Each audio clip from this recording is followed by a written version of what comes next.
गौतम, कौन सी गलतियां हमने की है जिसके कारण ये 3-1 रिजल्ट आपको नजर आ रहा है? क्योंकि जब तक गलतियां कबूल नहीं करेंगे तब तक सुधारने का चांस नहीं है। नहीं, पहली बात तो ये है कि यहाँ पर जो इंसान बैठा है वो गलतियाँ सबसे पहले कबूल करेगा, तो आप उसमें बेफिक्र रहिए कि यहाँ गलतियाँ कबूल नहीं की जाएंगी। देखिए, हमारे पास अपने मोमेंट्स थे इस सीरीज़ में कि जहाँ पर हम ये सीरीज़ जीत सकते थे, ऐसा नहीं है कि हमारे मोमेंट्स नहीं थे।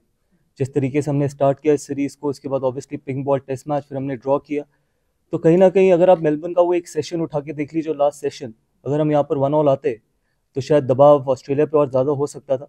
और इस मैच में भी मोमेंट्स थे, अगर हम 180 पे ऑल आउट होने के बाद अगर हम फिर उस 180 के बावजूद लीड दी हमने यहाँ पर, अगर हमने सेकेंड इनिंग में और बेहतर बैटिंग करी होती, अगर यहीं पर अगर हमने 250 पौने 300 का टारगेट दिया होता तो शायद चीज़ें मुश्किल हो जाती। तो ऐसा नहीं है कि हमारे मोमेंट्स नहीं थे, और ऐसा भी नहीं है कि मैं सिर्फ एक डिपार्टमेंट को ब्लेम करूंगा कि जी बैटिंग नहीं चली या बॉलिंग नहीं चली, हम बॉलिंग बेटर कर सकते थे या बैटिंग बेहतर कर सकते थे। आई थिंक ओवरऑल अगर आप देखें तो अगर हमारे को इम्प्रूव करना है और आगे जाके आई थिंक और बेहतर करना है तो हमारे को सारे डिपार्टमेंट्स में बेहतर करना पड़ेगा। आपको लगता है कमबैक करने के लिए टीम अलग ढंग से सोचती है, ऐसे में ऐसे कोच क्या आपकी माइंडसेट जो आप गेम को छोड़ आए हैं डिफरेंट है कि कैसे वो मुश्किल होता है? जो बात श्रीराम ने पूछी कि कोच को पूरी टीम के फ्यूचर को देखना उस लिहाज से। देखिए, पहली बात तो ये है कि हर इंडिविजुअल को पता होता है कि उसकी गेम और उसकी हंगर कहाँ पर है।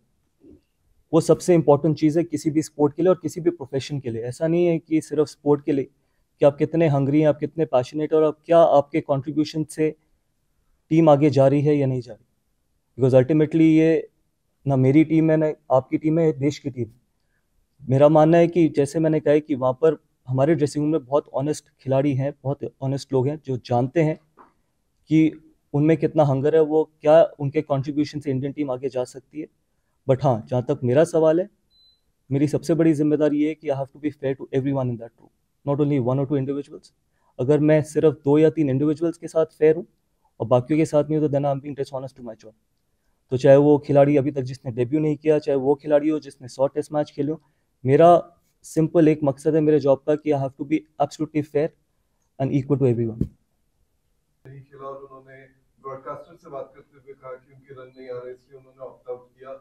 दूसरे टीम में बहुत सारे आउट ऑफ फॉर्म प्लेयर्स हैं, तो क्या भविष्य में भी ऐसा देखने को मिलेगा क्रॉस फॉर्मेट्स की जो भी आउट ऑफ फॉर्म है वो खुद भी ऑप्ट आउट कर सकते हैं? देखिए, पहली चीज़ तो मैं ये कहना चाहूँगा कि इतनी रिपोर्ट्स लिखी गई, इतनी चीज़ें बोली गई, कम से कम हम उस चीज़ में तो थोड़ा बहुत और सेंसिबल हो सकते हैं कि अगर एक कैप्टन भी नहीं है, अगर एक लीडर ने ये सोचा टीम को अपने अपने से आगे रख के ये निर्णय लिया, ये डिसीजन लिया, तो इसमें मुझे नहीं लगता कि कोई खराबी है। तो बहुत चीज़ें कही गई, बहुत चीज़ें बोली गई, तो आई थिंक अल्टीमेटली इंडिविजुअल्स वहाँ पे बैठे हैं, लेकिन सबसे इंपॉर्टेंट वहाँ पर टीम है, सबसे इंपॉर्टेंट देश है। तो मेरा मानना है कि आई थिंक बाकी सारे लोग भी, चाहे वो मुझसे शुरुआत होकर जितने भी खिलाड़ी हैं, सबको टीम को आगे रखना चाहिए एज कम्पेयर टू अपने इंडिविजुअल इंटरेस्ट को। और वो रोहित शर्मा ने करके दिखाया। हमने अकाउंटेबिलिटी की बात करी थी और वो शुरुआत टॉप से होती है और वो शुरुआत रोहित शर्मा ने ली है पिछले मैच की। Thank you so much.